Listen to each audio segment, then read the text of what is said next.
A betrayal so calculated, so cold, so perfectly executed that even the most seasoned wrestling fans watching at home had their jaws on the floor. Paul Heyman and Logan Paul just destroyed someone, and the identity of that person changes everything. What is going on, everybody? Welcome back to Suplex Rumble, the #1 destination on YouTube for the hottest, most in-depth wrestling breakdowns on the internet. I am your name, and I need you to stop whatever you are doing right now. Stop scrolling, stop multitasking, close every other tab, because what I am about to walk you through today is one of the most shocking, most diabolical, most jaw-dropping moments WWE has produced in a very long time. Paul Heyman, Logan Paul, and a mystery attacker that nobody, and I mean nobody, saw coming. A betrayal, a demolition, and a moment that has completely and utterly rewritten the landscape of WWE as we know it.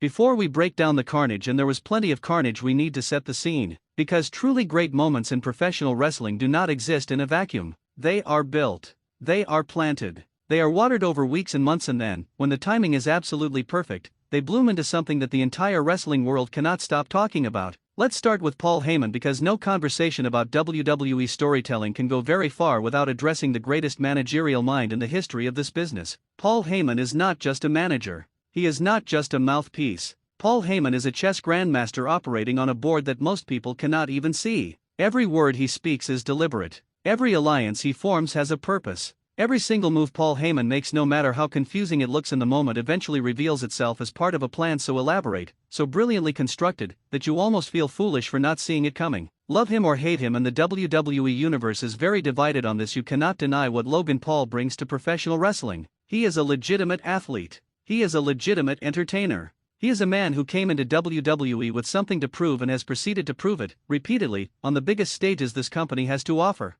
Logan Paul is not a celebrity dabbling in wrestling. At this point, Logan Paul is a wrestler, and a dangerous, unpredictable one at that. So when you put Paul Heyman's strategic genius alongside Logan Paul's physical ability, star power, and absolute lack of moral hesitation, what you get is one of the most volatile, most dangerous combinations in WWE today. And on this occasion, that combination was pointed directly at one unsuspecting target. Now, the mystery attacker. I know that is what a huge portion of you are here for, and I promise we are going to get there. But I want you to appreciate the storytelling craft of how WWE got us to this point, because it genuinely deserves recognition. For weeks, possibly longer depending on how far back you want to trace the threads, there had been whispers. There had been shadows. Somebody had been operating in the background, making moves, causing disruption, planting seeds of chaos in the lives of people connected to both Paul Heyman and Logan Paul. The kind of behind-the-scenes interference that keeps wrestlers looking over their shoulders. The kind of manipulation that makes locker rooms uneasy. And the genius of it, the absolute genius of the way this was constructed, is that WWE made you suspect everyone. Was it someone with a grudge against Logan Paul? Was it someone trying to undermine Paul Heyman's influence? Was it an outside threat? A jealous peer? A former ally turned enemy? The speculation was everywhere. Wrestling Twitter was a war zone of theories. Fan forums were overflowing with suspect lists. YouTube comment sections, including ours, shout out to the Suplex Rumble community, were absolutely alive with debate. That is great television. That is great storytelling. Making the audience feel like detectives, making every segment feel like a clue, making every backstage interaction feel potentially significant. That is how you build to a moment worth talking about. And then Monday arrived. And everything changed. Let me walk you through this moment as precisely as I can, because every single beat of it matters. The segment opened with what appeared to be a relatively standard confrontation. Tensions were high, words were exchanged, the arena crowd was engaged but not yet at fever pitch. On the surface, it looked like it might be another chapter in an ongoing story, important, but not necessarily explosive. And that right there is exactly what Paul Heyman wanted everyone to think. Because while everyone was focused on the surface level of what was happening in front of them, the real move was being made in the shadows. Paul Heyman, in that uniquely brilliant way of his, had already set the board. The pieces were already in position. All that was left was to knock them over. When the mystery attacker made their presence known, when that figure stepped into the light, the arena went from engaged to unhinged in about half a second. Because the identity of this person, the history attached to this person, the relationship that everyone assumed existed between this person and the Heyman-Paul alliance, it recontextualized everything. Every prior interaction, every subtle moment, every seemingly throwaway segment suddenly had new meaning. And then Logan Paul moved. Fast, decisive, brutal. There was no hesitation, no second guessing, no moment of moral conflict. Logan Paul, with that unsettling calm that genuinely great heels carry, unloaded on the mystery attacker with a ferocity that made the crowd gasp. This was not a fight. This was an execution. Carefully planned, methodically carried out, delivered with the kind of precision that tells you this was rehearsed 1,000 times in Paul Heyman's mind before it ever happened in that arena. And Heyman stood there, watching, that slow, satisfied smile creeping across his face.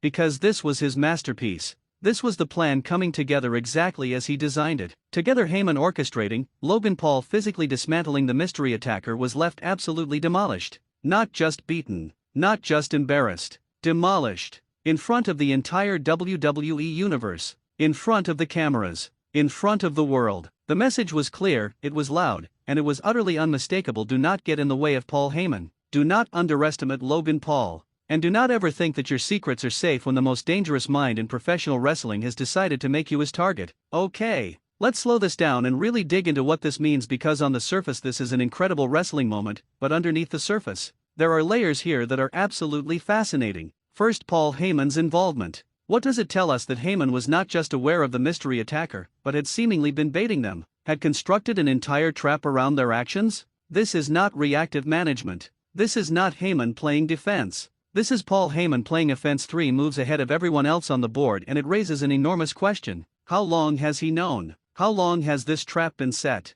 And more importantly, who else might currently be walking into a Heyman trap without knowing it? That question alone should keep every superstar on the WWE roster genuinely nervous. Second, Logan Paul's role in this. Because I think this moment does something very significant for Logan Paul's character and his positioning in WWE. This was not Logan Paul the internet personality crossing over into wrestling for a cameo. This was Logan Paul the Predator, functioning as Heyman's weapon, carrying out a calculated act of violence with zero remorse. This performance, if we want to call it that, was the most wrestler we have ever seen Logan Paul. And that should excite you if you are a fan of compelling villain characters in this business. Third, and this is the layer I find most compelling, what does this betrayal mean for the victim? Because whoever was on the receiving end of this destruction carries with them now a story, a grudge, a reason, a fire. And in professional wrestling, fire is the most valuable currency there is. I want to take 30 seconds, just 30 seconds, to appreciate something bigger here. Because great betrayals are genuinely rare in wrestling. The medium relies on them, celebrates them, builds entire careers around them, but truly great betrayals, the ones that shake the foundation of a product, are few and far between. What separates a great betrayal from a cheap one?